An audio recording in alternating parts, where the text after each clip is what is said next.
You know, I grew up there. That railroad yard was my playground, and let me tell you, right across that street, right there in the middle of those tracks, was a big old scrap yard. If they find anything, it's going to be toxic waste, and they already cleaned that up. It was a dump. That's where they recycled all the used, broken down cars. That's what that place was. You still see the smokestacks there. It was an industrial area. It was a waste area. It took years and years and years of money to clean up that site. It was a brownfield. That's what it was. Yes, we know about Masonville. We've been doing all kinds of research. We have a historic walking trail, and it's in our books. And we do look at that. We know exactly where the last few African-American people live, and they're right there on 7th Street. They still own the property. I grew up there off 11th Street. I know Mr. Davis. He was one of the owners there. You know, it wasn't a pretty sight at all. You know, my people that I grew up with in that area, that neighborhoods, are gone. If you drive down there, you're not going to see no brown folk. We're not displacing brown folks. If you could afford $600,000, that's how much it costs to move in that and buy a house in that neighborhood. I don't have to lie to you. Right there where Gavino lives at, there's houses going for $600,000 plus.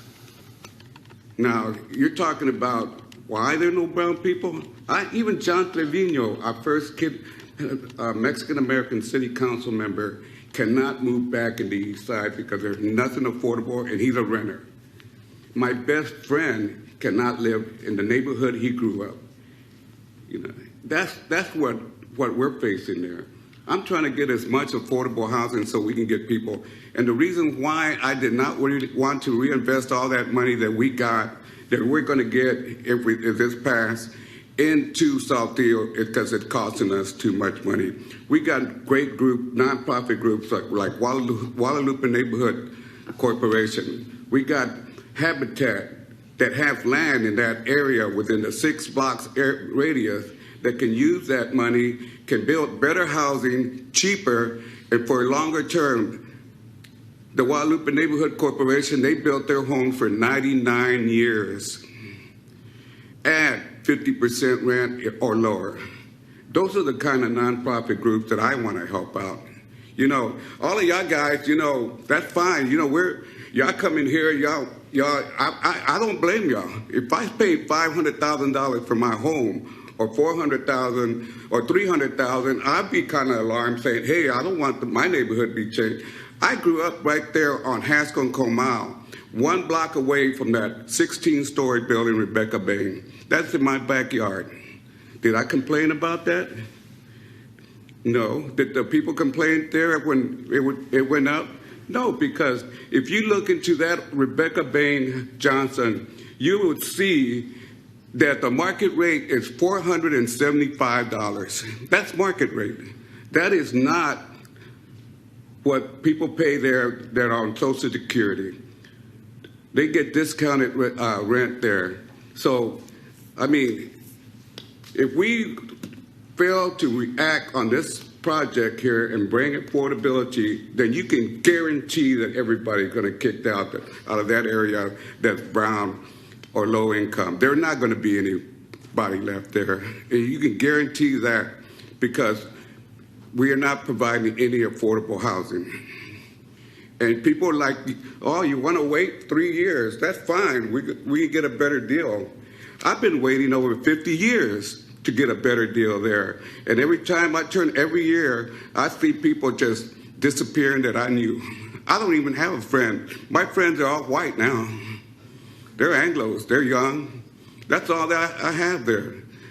My friends can't even live there, especially the renters. The homeowners, you know, they're selling for $500,000. They're moving out there, you know, into smaller units, further out in the south side or going toward the east side. They're buying a brand new house for $200,000 and still have money left over. Yes, they can't afford the tax there, but it's going to happen. You know, the taxes ain't going down. It's going to go up, especially if people keep on coming down here and can't find any housing, and traffic is so bad, everybody wants to move downtown so they don't have to drive. And they're willing to pay the $500,000, $600,000 for a home. And you could just, you don't have to believe me. You can go down and ask any realtor what those houses are going for. I have a daughter that lives right there in Saltillo, within distance across the street to where it's going to get built. And she said, Dad, I want you to build that. I want that height. I want that density here. I've heard that. So, I mean, that's my passion. My passion is to bring people back that grew up in that neighborhood, not to displace people. And that's what I'm going to do. The renters are the ones that got displaced years ago. And they haven't been able to find a way. They're living out there in District 5, probably down south in District 9, you know, and they're living in these rundown apartments.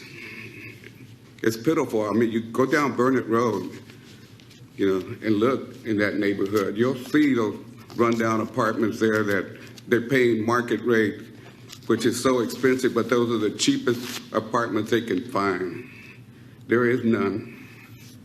So if you don't want any renters in this town, then vote against this project.